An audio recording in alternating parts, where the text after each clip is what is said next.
Hey guys, just want to talk to you for a few minutes today about one of the most memorable experiences that I've had when I was locked up.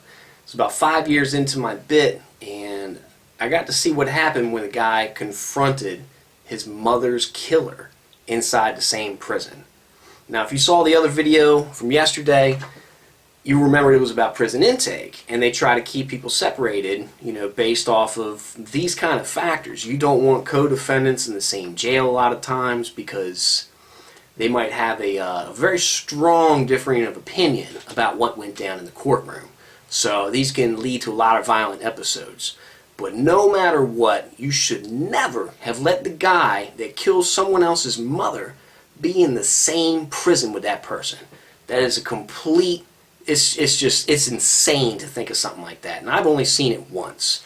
So this was about 5 years into my sentence, and I remember I was out working my job detail, which was, at this point, it was nighttime ground maintenance, which I loved that job. It was a pretty cushy gig. I was able to get good time off. I got, jailhouse pay for it, and it was pretty relaxed and quiet. And one of the coolest parts was I used to get my own shower afterwards. So I loved the gig, but you had to be subject to the rules of the compound as well.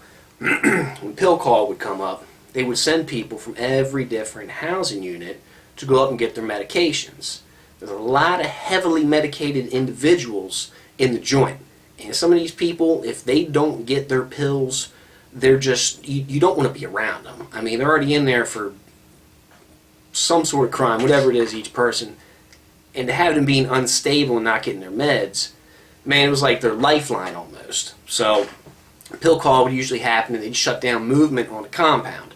So I'm waiting, I'm taking the trash out at this point, and they got to wait for movement to stop before I can go back through the gates and throw all this stuff into the compactor. It's not a glamorous job, but in jail it was actually a pretty good one. So I'm standing outside the gate, they're doing pill call. And there'll always be stragglers from one unit to the next. They might get held up. Pill call is because you can't trust a guy with a bottle of pills to just take back to their cell and take one a night. So you got to go up, and it's delivered through a glass window, and that's how you get your medication. So pill call is one of the times where people from different housing units can run across each other. The first guy was in my unit, and he was actually on my tier. Again, no names. The guy was a little skinny fella. He belonged to one of the gangs, and so I guess he thought he was tough, built like that, but he really wasn't. He was a skinny little thing, soft as cotton, weak as water. But his mother was killed by a guy in another housing unit, and he kept it under wraps apparently. So I'm sitting out there just waiting for movement to stop so I can finish up my detail, go get my shower, be done for the night, and get some rest, get up, work out in the morning. Well, here they come. The guy's coming out from pill call, and he took his time walking up. And I'm standing there just waiting for the officer to open the gate, and the guy from the other unit, this happens about 10 feet in front of me. He just goes up to him, and I was like, uh-oh, you can see it. You can smell someone's motives when they walk towards an individual a particular way. When they start taking steps toward them, the body language is pretty evident.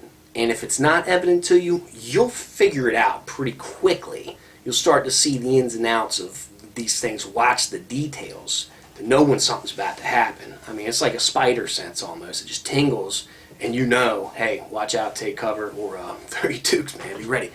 So, dude starts walking over to him. This little skinny guy walks over, and I knew something was coming, but I didn't know what. So I'm just watching. I'm just standing there. Just, what's going to happen?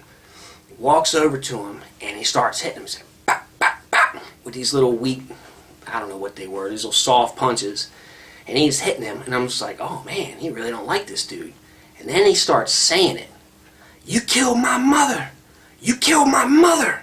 And he's hitting him. Now, I couldn't believe it. I'm sitting here watching this guy. I was like, yeah, I'm rooting for him at this point, but I'm not getting involved. I mean, that's his money to handle, and I'm really hoping he just splits this guy's wig. I mean, if I found someone that killed my mother in there, I'm not even going to say on here what I would do to him. So, he's hitting this guy with these little weakling hits. I'm just sitting here thinking, bro, you should have steroided up. You should have done more push-ups. You should have done anything. Because what you're doing is just, it's a waste. I would have waited for 3 years and worked out and got a blicky and come after this guy.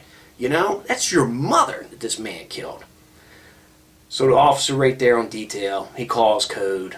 You hear all the keys come running. All the police come over, they break it up, separate them.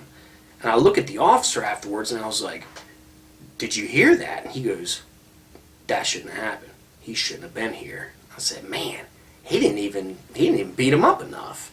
He shook his head and was like, yeah, I probably would have done a little bit more than that. So at this point, the dust settles. Everybody's hauled away. The guy whose mom got killed ended up going to lockup for about 30 days. And he came back onto the tier shortly after that. And since I was one of the only people out there that saw it, he kept asking me. He was like, yeah, man, I handled my money, didn't I? I handled my money. And I was like, yeah, you definitely didn't hesitate. I didn't have the heart to tell him that he should have just waited, bulked up, got a little meat on him, and gone out there and handled that a little bit differently. But he didn't. And to me, it almost felt like a blown opportunity. You know, you'll never, ever see that guy again in your life. Even if you try to get locked up in whatever prison he's at, going out committing a street charge just to have yourself locked up and try to get near him, not after that. It'll never happen. So, I mean, I feel his pain. I really do. I was empathizing with the guy. I wanted him to beat the brakes off this dude bad just because, I mean, when you think about prison justice, that's one of the ones that, you know, you want to see it. As wrong as that sounds, maybe. Hey man, somebody kills your mom, no mercy. That's just my book.